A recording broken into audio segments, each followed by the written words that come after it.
Kolkata metro আমাদের শহরের গর্ব, তাই তো?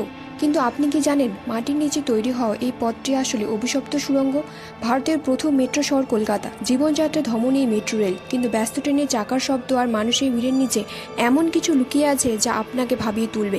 কলকাতা মেট্রো কি আসলেই আশীর্বাদ নাকি এক লুকোনো অভিশাপ?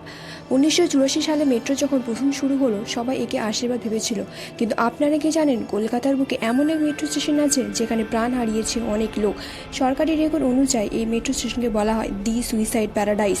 1982 সালের এক গোপন রিপোর্ট অনুযায়ী সুড়ঙ্গ খোঁড়ার সময় এখানে এক প্রাচীন তান্ত্রিক শ্মশান পাওয়া গিয়েছিল।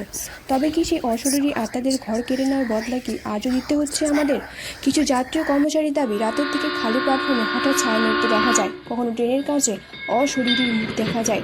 আবার কেউ কেউ দাবি করেছেন, সুড়ঙ্গের 5 নম্বর পিলারের হলুদ লাইনের কাছে দাঁড়ালে মনে হয় কেউ যেন আপনাকে ধাক্কা দিচ্ছে। আবার সিসিটিভিতে কারো মেট্রোর সামনে ঝাঁপ দেওয়ার দৃশ্যও দেখা গিয়েছে, যার আসলে কোনো অস্তিত্বই নেই।